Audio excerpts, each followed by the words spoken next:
Le second baron Donnet, Jourdain de C, épouse Lucie de Lacy. Alors, Jourdain de C, le nom C, ça vient de la ville de C, donc à côté d'Argentan. Voilà. Et Lucie de Lacy, elle est connue sous le nom de Luce de Rémilly, donc Rémilly-sur-Lozon, dans la Manche. Voilà.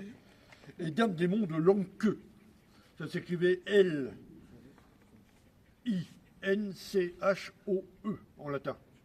Donc ça a fait les monts de Lanqueux, qui ont été, au fil du temps, monts de Lancreux et monts d'Ancre. Donc la limite de Campandré et de Valcongras. Alors, la construction d'une église au milieu du manoir est maison sous le bosc.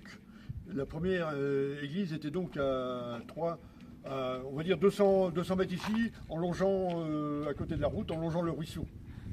Là, et sous le bosc, c'est la ferme au-dessus. Voilà.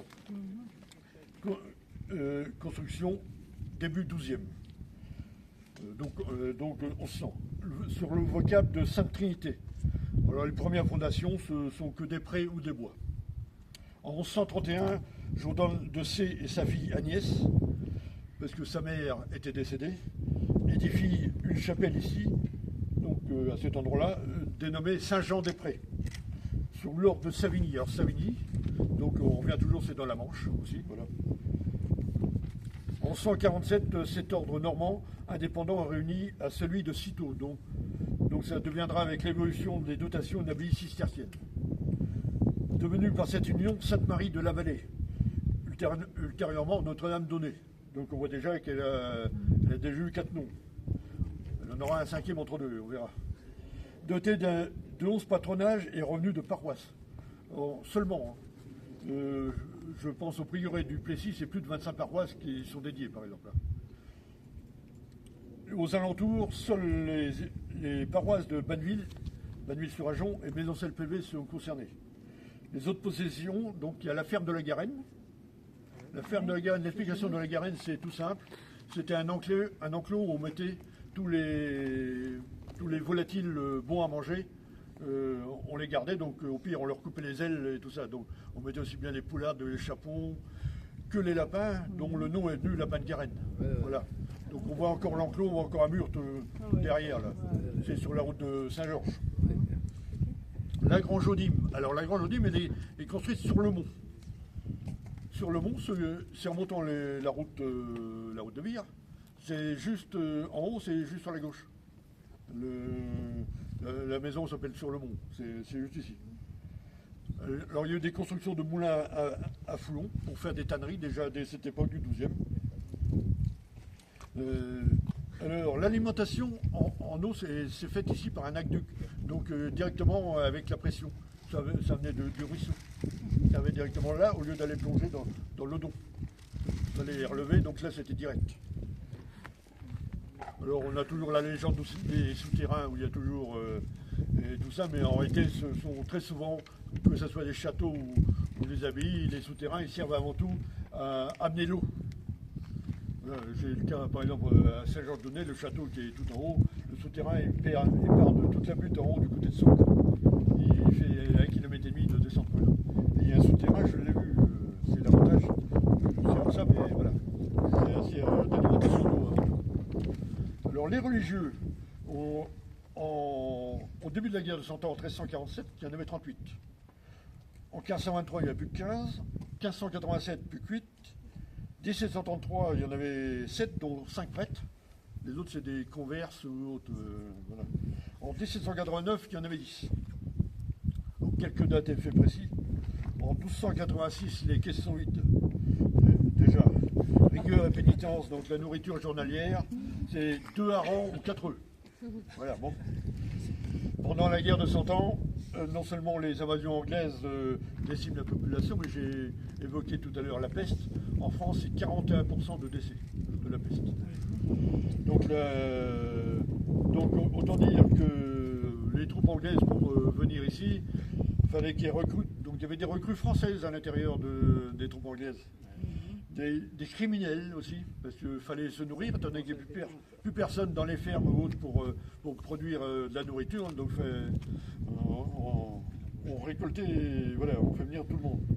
Dans la région, il y avait 3 chevaliers qui sont un peu fait la petite guerre, dont un certain Jean de Matan.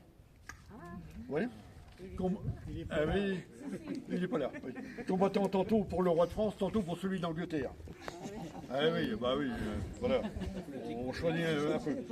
Ah, voilà. Du côté où le vent mène. Le 23 août 1356, ils pillèrent l'abbaye et laissèrent les Anglais s'en emparer. Le seigneur Guillaume de Sémilly, sans château, puisqu'il était pris, il logeait ici dans l'abbaye. Il sera transféré au prieuré du Plessis, mais dans la chambre du prieur, parce que le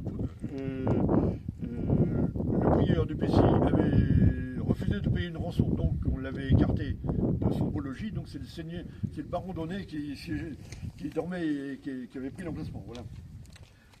Pour tout ça, de Matan serait félicité, hein, quand même. Pour avoir maintenu les Anglais, pour éviter qu'ils se dispersent, il fallait avoir, on va dire, sélectionné l'endroit où il fallait faire les vols et tout ça, voilà. Hein. Il y aura ça plus tard sous Napoléon, tout ça, donc voilà.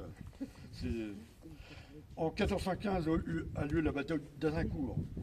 Cette fois-ci, des paroisses demanderont la protection anglaise. Alors, sur les monts Donnet, il y a Aunay, Beauquier, et Hontefontaine et Roucan. Le Plessis-Grimoux, il demandera pas la protection. Dans vous, la Ferrière-du-Val, Campandré ou Val-Congrin, les paroisses étant quasi désertes, il n'y a pas eu de demande.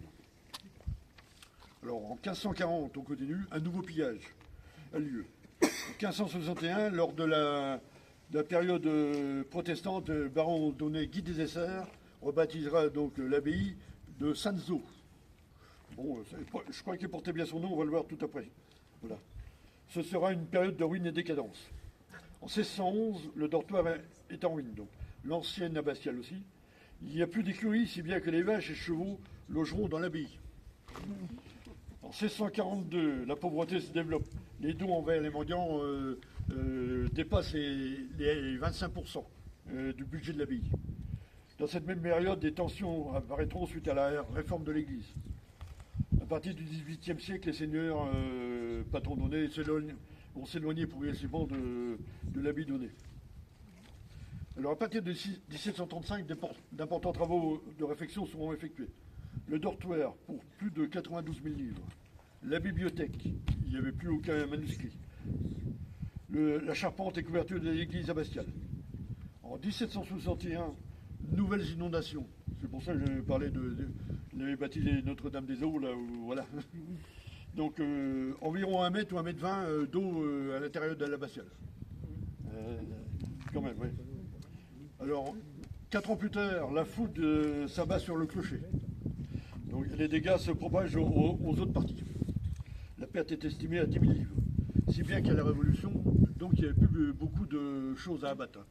L'essentiel avait été fait on va dire, par la météo.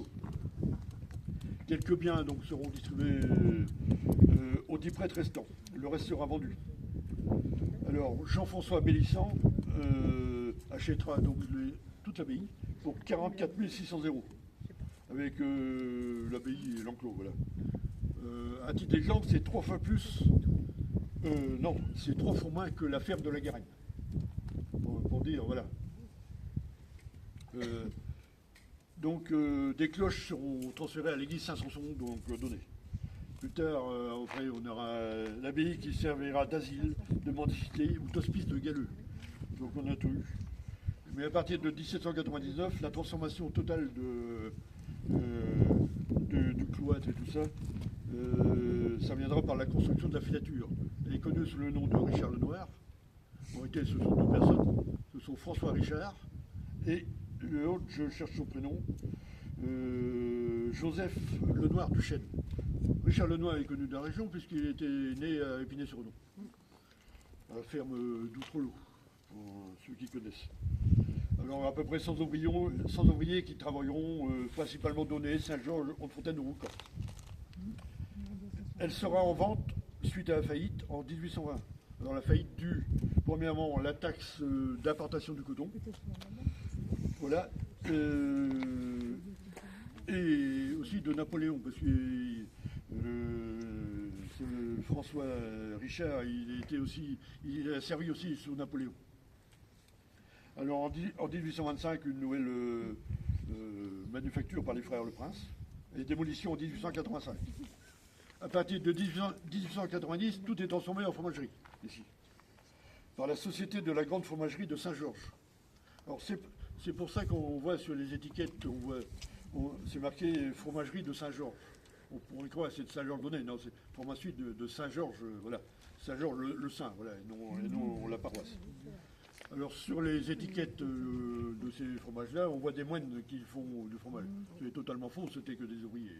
Voilà. Alors la fin de la fromagerie, c'est 1993. 1993. Ouais. Alors pendant la guerre, une fois l'occupation allemande de l'abbaye, les services administratifs viendront ici. On a une école qui vient ici, le bureau de la caisse d'épargne et le marché après-guerre se tiendra aussi ici. Oh ben, c'est bien. Voilà.